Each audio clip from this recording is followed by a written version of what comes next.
Irmãos, no livro de 2 Crônicas 7. 2 Crônicas 7, versículos de 1 a 3. 2 Crônicas 7, versículos de 1 a 3.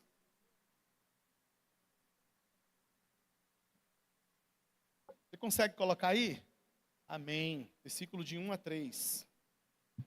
Você está conseguindo receber aí, Micael? Conseguiu? Vou enviar o último agora, tá bom? Amém. 2 Crônicas, capítulo 7, versículo de 1 a 3. O tema dessa palavra, dessa tarde, queridos, é uma igreja em chamas. Uma igreja em chamas. A Bíblia fala, em 2 Crônicas, capítulo 7, versículo de 1 a 3. Assim que Salomão acabou de orar, desceu fogo do céu e consumiu o holocausto e os sacrifícios, e a glória do Senhor encheu o templo. Versículo 2. Os sacerdotes não conseguiam entrar no templo do Senhor, porque a glória do Senhor o enchia. Versículo 3. Quando todos os israelitas viram um fogo descendo e a glória do Senhor sobre o templo, ajoelharam-se no pavimento com o rosto em terra, adoraram e deram graças ao Senhor, dizendo: Ele é bom, o seu amor leal dura para sempre. Ele é bom e o seu amor dura para sempre. Queridos, muitos de nós, eu acho que quase todos, né? Quando o dia está muito frio, a gente gosta de ficar deitado na coberta, né? Quem tem possibilidade de fazer uma fogueira, mora em algum lugar que tem como fazer uma fogueira num dia frio, é bom, com a sua família, com seus amigos. Se você está na sua casa, você coloca aquele cobertorzinho, não é verdade? Para aqueles que são casados, uma das coisas mais legais é uma noite fria, porque tem como ser uma noite mais romântica, porque a gente transfere o calor, porque a gente fica agarradinho. Então, o calor, ele acaba sendo importante no momento em que está frio. Deus, ele tem os seus momentos como se fossem lareiras. Deus, ele tem representações como se fossem lareiras. Nós temos a sarça ardente, quando Deus falou através de uma sarça ardente. O altar no tabernáculo, ele tinha fogo. Monte Carmelo, onde Elias orou e desceu fogo do céu. O seu povo, inclusive com o batismo do Espírito Santo no Pentecostes. Tudo isso refere-se a fogo. Nós estamos falando de fogo, como se fossem lareiras vivas, brasas vivas no altar de Deus, descendo sobre o seu povo. Então não é errado, queridos, a gente pedir para Deus que Ele nos incendeie. Não é errado pedir para Deus que Ele reacenda aquela chama que um dia esteve maior nas nossas vidas. A gente precisa ser preenchido com o Espírito Santo. O fogo do Espírito Santo deve queimar nas lareiras dos nossos corações. Micael, você consegue colocar aí, por gentileza, aquelas imagens? Queridos, o Espírito Santo, ele tem algumas figuras. Pomba, azeite, selo. Uma das figuras do Espírito Santo é o fogo. O fogo aquece, queima, purifica, limpa, endurece, modifica, destrói, faz barulho, ilumina. O fogo, ele traz possibilidade de vida ao consumir uma vida antiga. Vocês sabiam que existem queimadas em florestas que não foram praticadas pelos homens? Existem queimadas que são através, por exemplo, de relâmpagos. Então, muitos lugares que são queimados, aquelas cinzas, através daquelas cinzas, muitos daquilo vira adubo para poder crescer uma nova vida e ter uma nova vida novamente. Então, quando o fogo vem, algumas vezes para poder destruir alguns habitats, outros nascem naquele lugar. Outros nascem. Então o fogo, ele tem todas essas características. O Espírito Santo, ele nos aquece, ele nos queima, nos purifica, nos limpa, endurece, modifica, destrói conceitos antigos, amém? Ele faz barulho nas nossas vidas, ele nos ilumina e Nós temos, queridos, na nossa sociedade, o fogo como algo essencial para a nossa existência. A importância da utilização do fogo como instrumento de transformação na nossa sociedade se acelerou com o progresso da cultura humana. Então, o fogo ele é uma manifestação de alguns elementos quando eles são colocados, quando eles são unidos. Acontece o fogo. Nós temos o combustível, o comburente e o calor.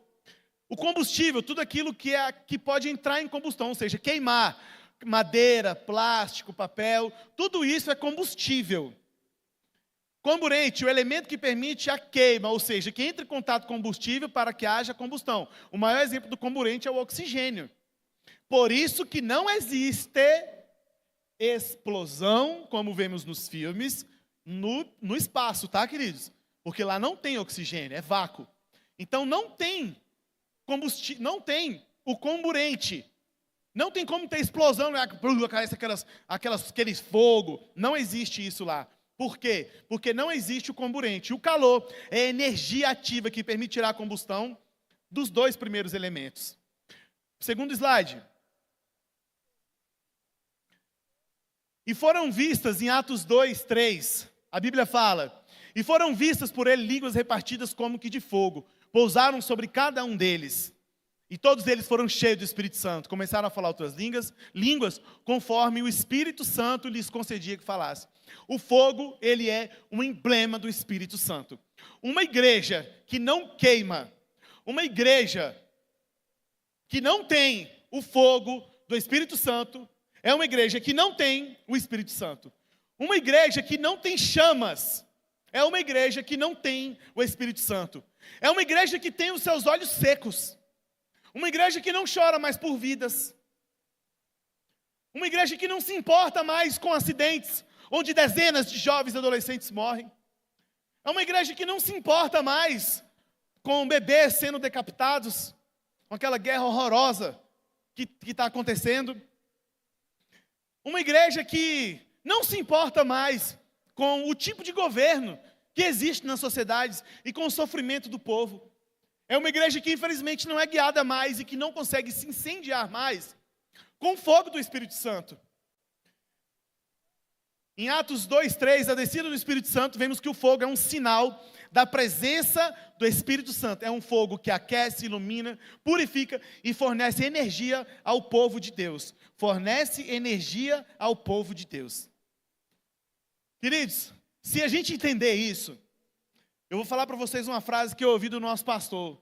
Se for para você ficar com o Espírito Santo, ou ficar comigo, ele falou assim, escuta o Espírito Santo, não me escuta não.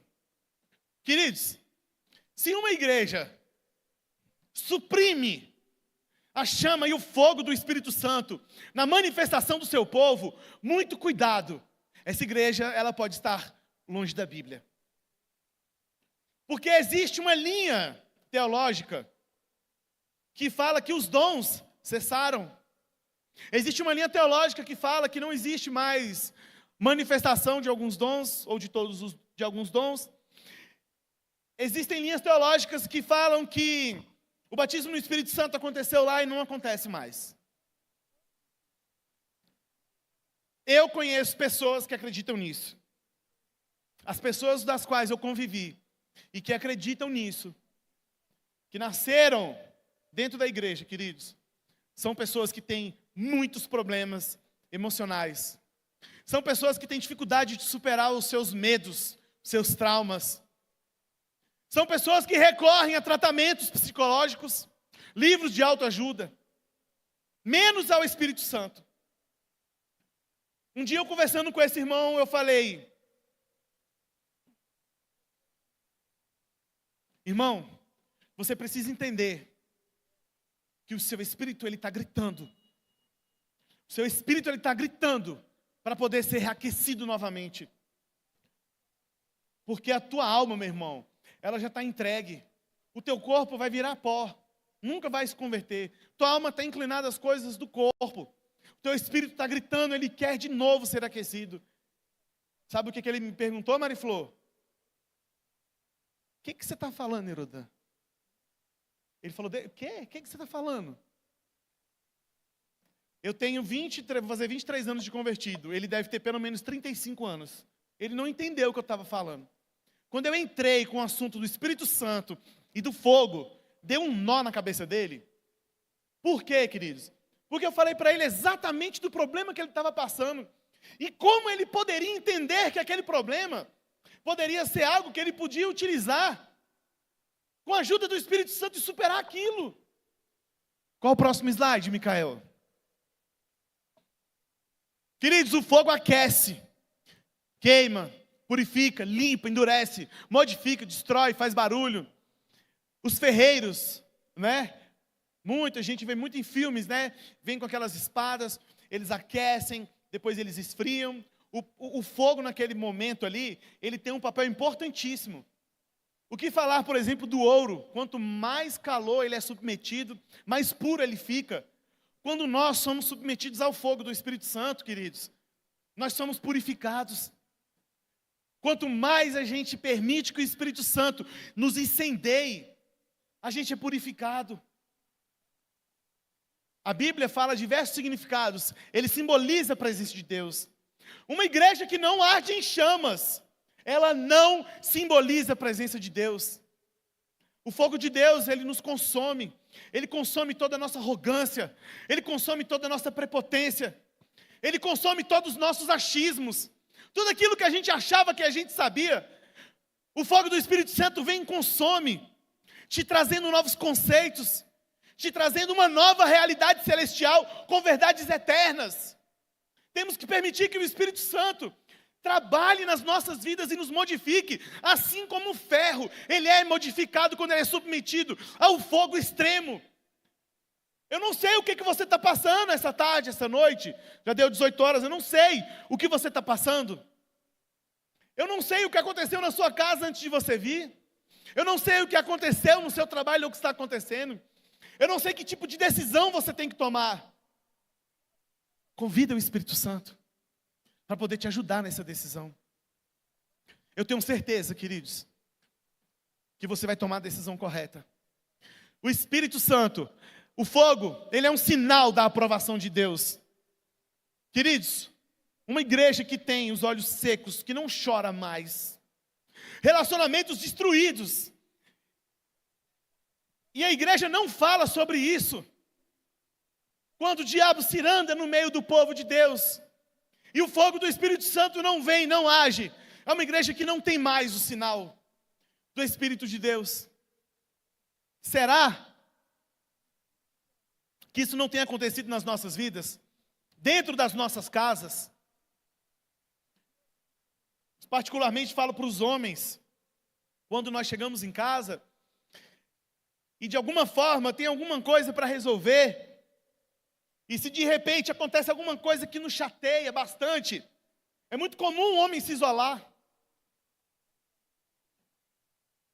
Quando existe algum problema para ser resolvido, efetivamente que precise da postura, se ele está cansado, e se ele não está incendiado, ele vai se ausentar. Homens, não façam isso. Não façam isso. Se você tem uma decisão importante para tomar, se está difícil, escuta o que eu vou te dizer. Na multidão de conselhos há sabedoria. Converse com a sua liderança, converse com seus pastores. Que decisão é necessário tomar, você precisa tomar na sua vida, e que está muito difícil. Deixa eu falar um negócio para vocês, irmãos. Quando eu estou dentro da minha casa, e eu olho pela janela o que está acontecendo lá fora, o que está acontecendo lá fora não me atinge. Eu estou protegido pelos portões e pelos muros da minha casa. Mas se o que está acontecendo lá fora de alguma forma me atrair, por exemplo, uma pessoa precisando de ajuda, por exemplo, alguém que me chamou lá fora, se de alguma forma eu abro as portas e convido aquela situação para fazer parte de mim, aquilo começa a me influenciar de alguma forma. Eu estou falando da alma, eu estou falando das janelas da alma. Nós temos olhos, quando nós vemos aquilo que nos tenta, qual decisão tomar? Ser protegido, continuar sendo purificado pelo fogo de Deus, ou abrir mão da presença do fogo do Espírito e permitir que a consciência dos olhos me afetem. Quando nós ouvimos aquilo que a gente sabe que não deve ouvir porque é a nossa fraqueza, quando tocamos naquilo que nós não podemos tocar, nós estamos abrindo mão daquilo que nos purifica. Essa semana eu estava orando por um jovem e ele falou que ele pediu o dom de Deus e não recebeu. Quando eu fui orar por ele, eu falei, o Senhor está falando comigo sobre pureza. Então, jovem, purifique-se. E está acontecendo alguma coisa com você que está tirando a sua pureza. Por isso não foi derramado na sua vida ainda. Purifique-se. Permita que o fogo do Espírito Santo de Deus te purifique. E quando nós convidamos aquele problema a fazer parte da vida da gente, nós estamos permitindo que aquela tentação tenha acesso à nossa alma. E quando aquela tentação tem acesso à minha alma, através dos meus sentidos, por exemplo, assim como foi com Eva, o que fazer agora?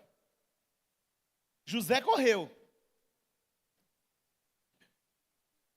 Queridos, vai depender muito de como está o estado da sua alma. Se ela estiver inclinada às coisas de Deus, você pode ter certeza, você vai rejeitar aquilo. Mas se a tua alma estiver inclinada para as coisas da carne, aí sabe o que acontece? Infelizmente, o pecado vai ter acesso ao seu corpo físico. Então, queridos, só que muitas vezes nós temos muita dificuldade com isso. Às vezes a tentação é muito grande.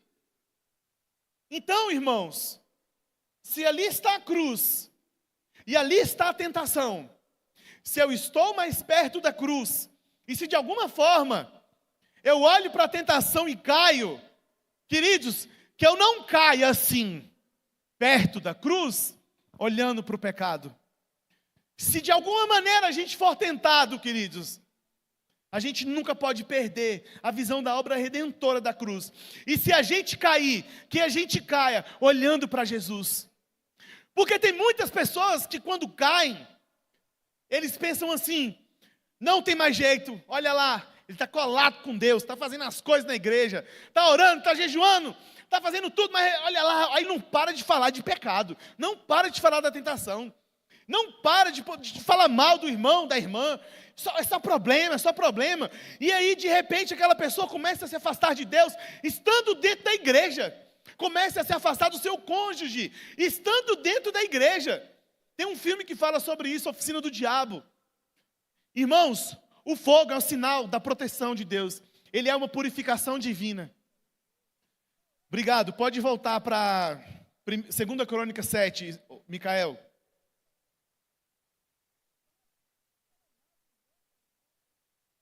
Uma igreja em chamas, ela jejua.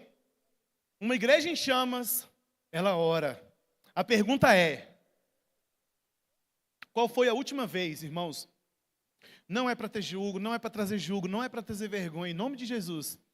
Não precisa levantar a mão e não precisa me responder. Qual foi a última vez que você jejuou? Num propósito espiritual, tá? Porque às vezes a gente jejua para poder fazer alguma coisa, um exame, porque está passando mal, não sei. Mas por um propósito espiritual. Qual foi a última vez que você convocou a sua família para poder fazer um jejum? Um propósito espiritual. Qual foi a última vez que você orou de forma consciente e de forma intencional, fora da igreja? Qual foi a última vez que você conseguiu ficar 1 hora, 2 horas na presença de Deus? Porque quando a gente vê um jogo de futebol, Alexandre, são 2 horas no mínimo. São 2 horas no mínimo. Queridos, uma igreja que jejua e ora, ela vai sentir a necessidade e vai valorizar a busca por Deus, sinceramente, de todo o coração. 2 Coríntios 7, 5 diz, para vós aplicardes ao jejum e à oração. Então, a recompensa, ela é prometida. Mateus 6 diz o seguinte, portanto tu, quando jejuares, unge a cabeça, lava o teu rosto, para não parecer aos homens que jejuas, mas sim ao teu Pai, que está no oculto, te recompensará.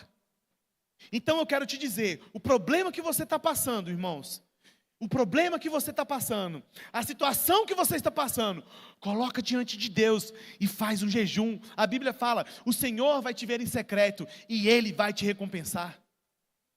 Ele vai te recompensar. Não deixe de aplicar isso, irmãos. É a ferramenta mais poderosa que nós temos. Uma das ferramentas mais poderosas que a igreja tem, queridos. É o jejum e a oração. Moisés, ele recebeu os 10 mandamentos, estava orando. Elias recebeu uma direção do Senhor, estava jejuando. Ezequias recebeu a cura para o seu corpo. Quando estamos em chamas por Deus, iremos responder às necessidades dos nossos dias com oração e jejum. Quando a gente permite que o Espírito Santo, ele nos incendeia, as nossas necessidades são colocadas diante de Deus com oração e jejum. Irmãos, quando eu estou passando algum problema, por exemplo, no meu trabalho, sabe o que eu faço? E é muito sério. Eu chego assim e falo, Deus, é o seguinte, Pai, isso daqui é uma situação em que eu preciso que o Senhor haja, e eu vou colocar essa situação diante do Senhor, porque por mim, eu já sei o que eu faria, mas o meu coração está inflamado, então eu preciso que o Senhor haja em relação a isso. E tira de mim espírito de vingança. Porque na empresa que eu trabalho, eu sou chefe. Então eu não quero levar nada da minha humanidade para afetar a vida de ninguém. Irmãos, e eu coloco diante de Deus, todas as vezes, a minha oração foi respondida. Todas as vezes que aconteceu uma coisa muito séria.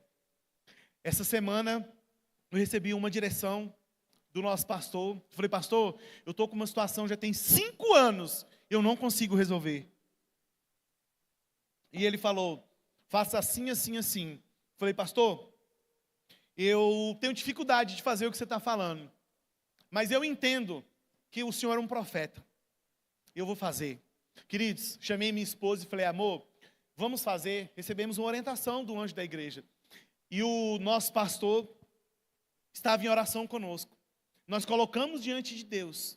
Queridos, uma semana a situação foi resolvida.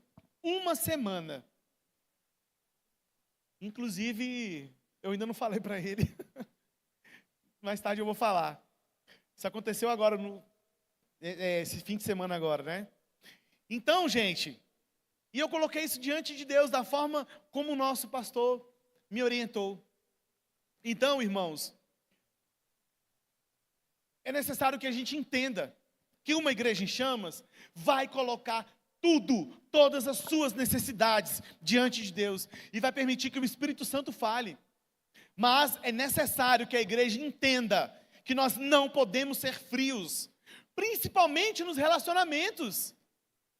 Como posso eu ser frio com meu irmão Gustavo, se Deus me deu o Espírito Santo, se Deus nos deu o Espírito Santo e nos batizou com fogo? Como posso eu ser frio com meu irmão, se o Senhor é quente comigo, se Ele me protege com fogo? Na noite fria, Ele envia uma coluna de fogo para nos aquecer. Como posso ser frio nos meus relacionamentos, irmãos? O meu relacionamento horizontal fala muito do meu relacionamento vertical. O meu relacionamento com os meus irmãos fala demais de como está o meu relacionamento com Deus.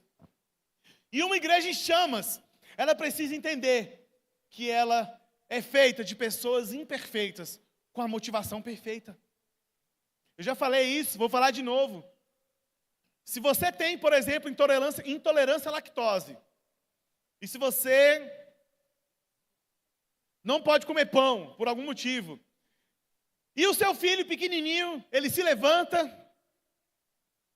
no dia do seu aniversário, e ele vai lá, faz aquele Nescau, prepara um pão ou um bolo, coloca uma flor, coloca um pouco, sei lá, de sucrilhos, e leva para você, mamãe.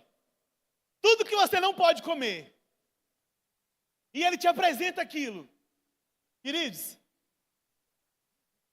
aquilo que ele fez foi imperfeito, mas a sua motivação ela é perfeita. Então, quando nós temos os relacionamentos que de vez em quando eu te ofereço, Mariflor, um pouco de Nescau, você tendo intolerância à lactose, Mariflor, talvez a motivação seja perfeita, porque na verdade eu queria te entregar outra coisa. Só que é muito fácil a gente julgar a atitude do irmão, é muito fácil a gente julgar a atitude do outro, porque não somos nós, porque a gente quer misericórdia para nós, mas a justiça para o outro. A igreja que arde em chamas, ela não é assim, querido. A igreja cristã do amor, em nome de Jesus, ela não é assim, ela não é assim. Uma igreja em chamas, ela se sente extremamente desconfortável com as coisas do mundo. Uma igreja em chamas, ela tem que se sentir inconformada e desconfortável com as coisas que acontecem no mundo. Em 1 João 2,15 diz, não ameis o mundo, nem as coisas que estão no mundo. Se alguém ama o mundo, o amor do Pai não está nele. Uma vez eu trabalhava ali no Núcleo Bandeirante, tem mais de 20 anos atrás, e eu conversava com uma menina no nosso ambiente de trabalho, ela era balconista, e ali ela já era crente e eu não era. E eu perguntei para ela, eu falei assim, e aí, você não vai nem para uma festa? Você não faz nada, não sei o quê? E ela falou, não vou, eu vou para a igreja. E eu achei aquilo, falei, a menina nova dessa, gente, em vez de aproveitar a vida. Queridos, eu me converti nesse mesmo lugar, tá? Nessa mesma empresa. E essa menina desviou. Deu, sei lá, menos de um ano, eu estava pregando para ela. E eu cheguei para ela e falei assim, vamos para a igreja? Ela falou assim, eu amo demais o mundo. Aí eu falei, está repreendido em nome de Jesus, porque se você ama o mundo, o amor de Deus não está em você, o amor de Deus está em mim. Quem é você para me julgar, Herodã? Eu falei, não sou eu que estou falando, é a palavra. Queridos, essa menina trabalha até hoje no mesmo lugar. Pelo menos uma vez por mês eu vou lá pregar para ela. E eu já falei para o patrão dela, eu falei, eu vou continuar vindo aqui, eu vou continuar pregando para ela, entendeu? Queira você queira ou não, entendeu? E ela vai voltar para os pés do Senhor. E o patrão dela é crente também e falou assim, está abençoado, Herodã, pode continuar vindo. E eu nunca desisti disso, nunca desisti, porque ela pregou para mim, quando eu ainda estava em trevas. Irmãos, o fogo de Deus no coração, ele vai queimar todos os nossos desejos pelo mundo. E se não queimar, você vai continuar firme. Sabe por quê, queridos? Porque uma coisa é um desejo, outra coisa é uma tentação. É como falar assim, nossa, eu desejo aquilo, eu desejo isso, eu desejo, olha só o peso e a entonação que você põe, eu desejo, eu quero muito, eu quero demais isso, diferente de uma tentação e de um pecado. Quando nós somos tentados por conta da nossa natureza humana. Então o fogo de Deus, ele queima os nossos desejos. E aquilo que ardia no nosso coração pelas obras da carne, já não arde mais. Isso tem que ser uma realidade na nossa vida. E tem gente que não entende esse conceito. Tem gente que se desvia, ou que sai da presença de Deus, porque acha que ele continua amando e desejando as coisas do mundo. Quantas e quantas pessoas eu cheguei e falei, cara, tu não está entendendo o conceito da parada, velho. Para com isso. Meu irmão, você ama Jesus, você tem que estar com Jesus. Ele, não, Herodã, eu amo aquilo. Eu falei, não, cara, você é tentado por aquilo. Satanás está falando na primeira pessoa no teu ouvido. Não, o teu coração está aqui. Eu te conheço, eu sei quem você é. E aí Satanás, ele veio sobre a vida de algumas dessas pessoas ao longo desses anos. Queridos, e muitas dessas pessoas, infelizmente, foram tragadas por Satanás. Por quê? Porque não conseguiram entender qual é o papel do fogo consumidor, qual é o papel do fogo do Espírito Santo. Segundo Timóteo 2,4 diz o seguinte, nenhum soldado em serviço se envolve em negócios dessa vida. Olha só, nenhum soldado em serviço se envolve em negócio dessa dívida, porque o seu objetivo é satisfazer aquele que o alistou para a guerra. Uma igreja realiza grandes coisas para Deus. A pergunta é: o que é uma grande coisa? O que é uma grande coisa? A cura de uma doença? A cura de uma enfermidade? Seu filho longe das drogas? Um conselho, talvez, que possa mudar a sua vida? Um dia que você precisa de uma palavra, porque você não está se sentindo amado, amada. O que é uma grande coisa na sua vida? É ganhar o Riacho Fundo, a ADE, Núcleo Bandeirante, para Jesus? O que é uma grande coisa na sua vida? É você conseguir o apoio de um irmão ou irmã para realizar um sonho? O que é uma grande coisa, Edson? Será que nós vamos conseguir fazer com que o nosso amigo Enzo vire São Paulino? Ele disse que não torce para nenhum time. Então nós vamos comprar uma camiseta e vamos dar para ele. Vamos! O que é uma grande coisa? É eu entrar dentro da igreja e ter pessoas que vão olhar no meu rosto. Queridos, eu vou falar um negócio para vocês aqui. Eu não perguntei se eu podia falar, mas eu vou falar. Estavam conversando com um casal, e esse casal chegou e falou assim: Herodan, eu preciso te confessar uma coisa. Me diga. E esse casal disse assim: quando eu vim aqui na Igreja Cristã do Amor pela primeira vez, eu achei que estava tendo uma espécie de congresso, de seminário. Por quê? Não, porque era muito diferente. Aí eu falei: não, a gente tem que voltar outro dia para ver o dia normal dessa igreja. E esse casal voltou, Mariflor. Voltou. Viu que sabe o que aconteceu? A mesma coisa. Não, agora parece que essa igreja é assim mesmo. Mas aquele pastor, o nosso pastor Hilton, tá? Aquele pastor, ele tem alguma coisa errada nele. Eu vou voltar de novo. Voltaram de novo. Depois que eles voltaram, a menina pegou o telefone e falou assim: pai, ele é pastor. Pai, eu preciso que você venha aqui nessa igreja, porque o pastor daqui, eu acho que ele é um personagem. Eu acho que o pastor daqui, ele se mostrou de uma forma que ele não é. E eu preciso que o senhor venha para saber se eu fico nessa igreja, porque ele é muito doido, ele é muito diferente. Você pode vir aqui, pai? Posso, minha filha. Aí voltaram de novo. Quando voltou de novo, o pastor veio com aquele casal e falou: minha filha, eu não consegui ver e identificar isso ainda não, deixa eu vir de novo. Nós já estamos virando mês, tá, gente? Isso é verdade. Veio, só que aí o pastor veio e trouxe outra pessoa. Aí trouxe a esposa. Amor, vamos ver aquilo. Gente, e assim, eles viram que na verdade o nosso pastor, ele é assim, e a nossa igreja é assim.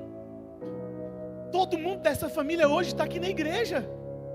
Quando eu ouvi aquilo, eu falei: eu preciso falar para o meu pastor, gente, porque isso é tremendo. Queridos, isso é uma grande coisa, porque uma família toda está congregando, está se sentindo querida, está se sentindo amada. O poder de Deus se manifesta de diversas formas. Pessoas sendo salvas, pessoas sendo curadas, se endireitando uns com os outros, orações respondidas. Fica de pé, igreja. Qual é a oração que você precisa que seja respondida essa noite? Qual é a oração que você precisa? Eu queria que agora, antes da gente ministrar o louvor, você ficasse de 2 em 2. Ficasse de 2 em 2. Isso. Edson, Mariflor está sozinha aqui, ó. Isso, fica de 2 em 2. Aí no fundo só tem 3, mas a Ellen está sozinha ali, ó. A mãe da Ellen, aliás, Andréia. Isso. De 2 em 2, aqui, ó. Do seu lado aí, ó. Isso.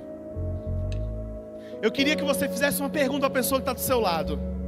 Você vai perguntar bem assim, ó: qual é a sua oração hoje? Pergunte e ouça a resposta.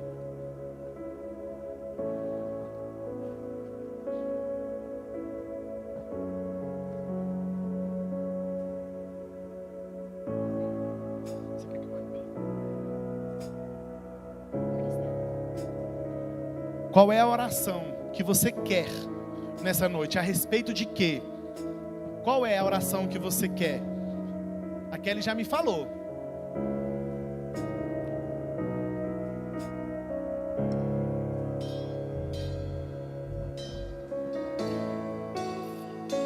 Irmãos, o fogo de Deus não é algo que a gente pode viver sem Ele. E eu quero te dar a chance de você manifestar o amor de Deus, o fogo de Deus. Ora por essa pessoa agora. Ora por essa pessoa a respeito disso que você acabou de perguntar. E qual foi a resposta? Ora pelo que essa pessoa acabou de falar para você.